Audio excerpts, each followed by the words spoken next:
So ayan mga boss, good afternoon no.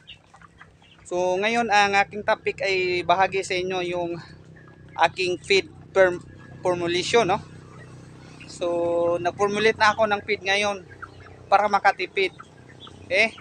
So kailangan natin ito masustain ang ating minimiti na negosyo no. So ito yung papakita ko sa inyo, sila ang gaganang kumain.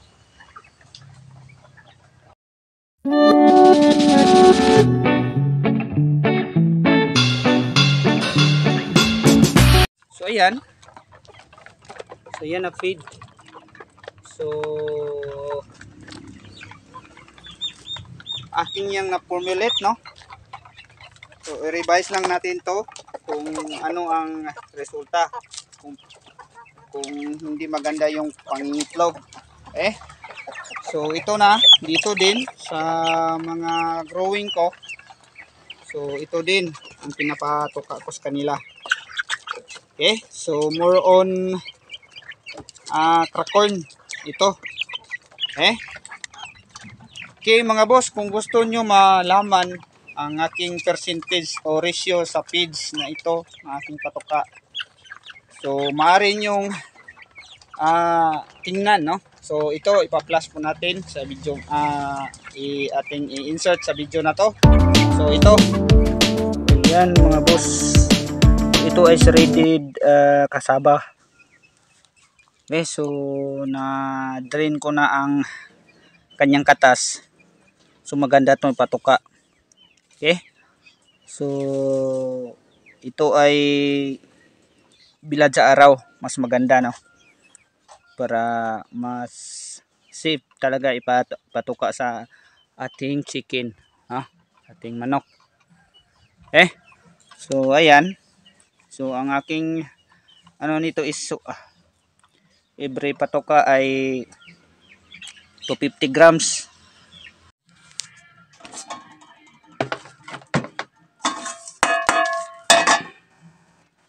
Ayan, so dapat kilo talaga no, kinikilo natin.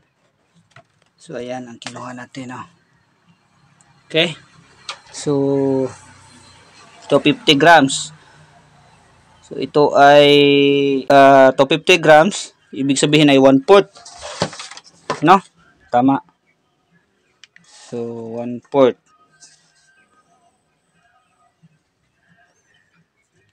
ang ating feed formulation na. 1/4. 1/4 din sa special crack corn no. So tawag to special kasi maliliit ang pagka-crack.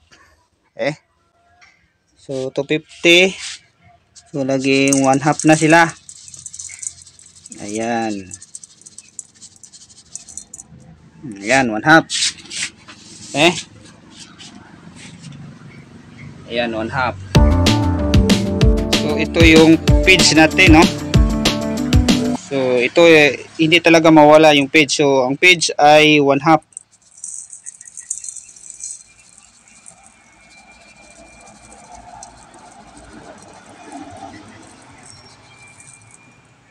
So ayan no, 1/2. 1 kilo na. So at lalagyan pa natin yan ng shredded coconut. So mag-shred muna tayo ng coconut. So dapat din ay 1/4 ang coconut dyan. So mamaya mag-shred muna ako. So ayan mga boss, shredded coconut niyog. So 250 grams, 1/4. So ang isang kain nila ay 1 and 1/4. So titingnan natin ito. Papakain muna ako.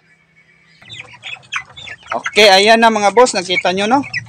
So maganda yung ating feed formulation. Sana maganda ang kalabasan. So 1/2 lang doon ang feeds. So ngayon more tayo ng crack corn. So dito na banda na kulungan ano din ang bibilis lang kumain. Ayan, no?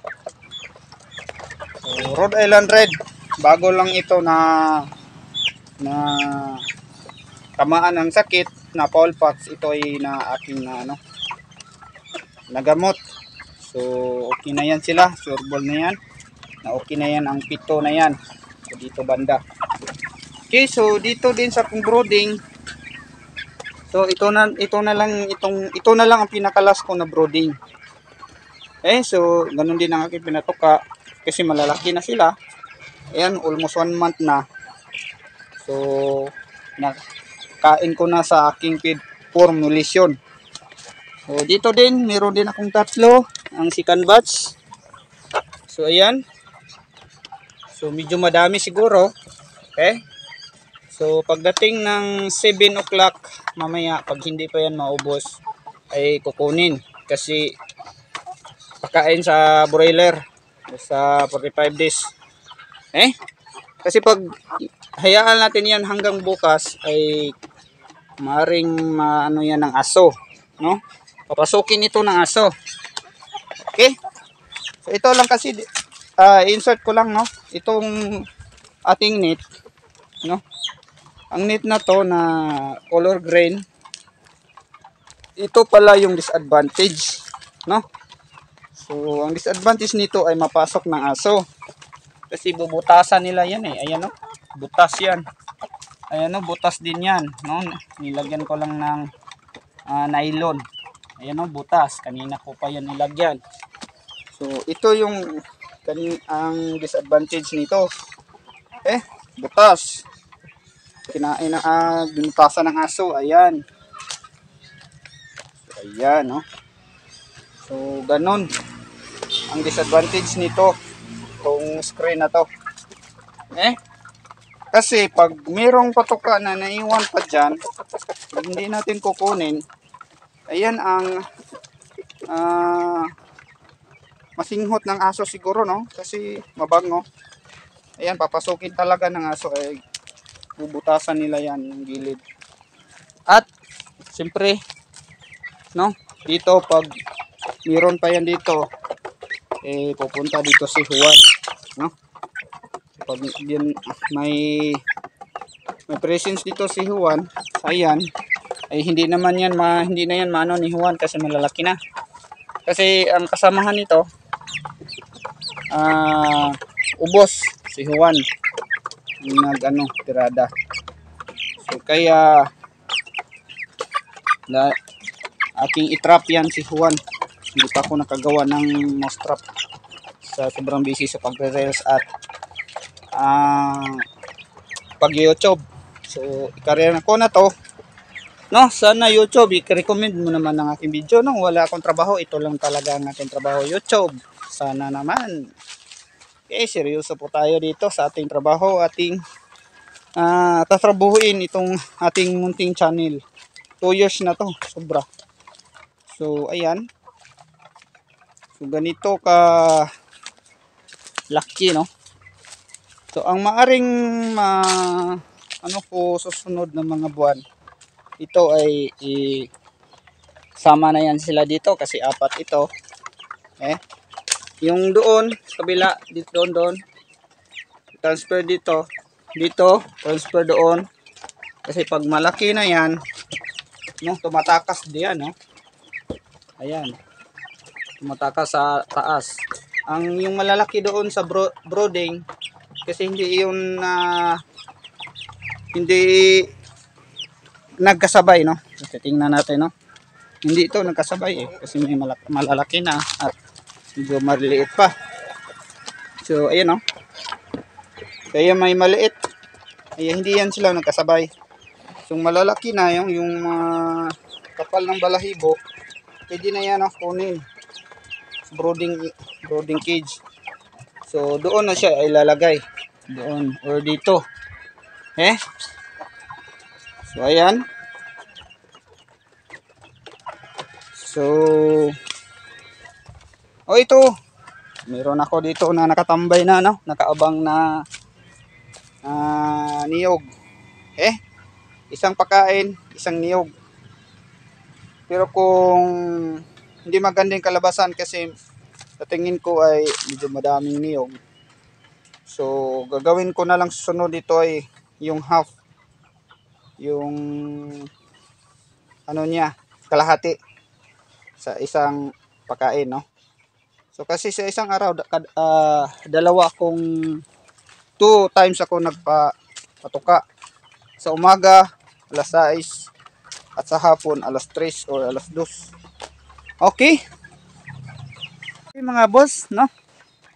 Sana ay may natutunan kayo sa aking ibinahagi sa inyo, no? So hindi talaga mawala, no, ang feeds. So dapat meron pa rin ang feeds kasi liging tayo. So more on corn tayo, no? Ang aking aking feed formulation. Okay? So hanggang dito lang muna mga boss. Susunod naman na update natin, no? Salamat sa inyong panonood sa aking topic na to ay feed formulation by Entrepinoy TV. Okay? So bye-bye. Ingat po tayo mga boss sa pagbiyahe at God bless po sa ating lahat. Entrepinoy TV sign out.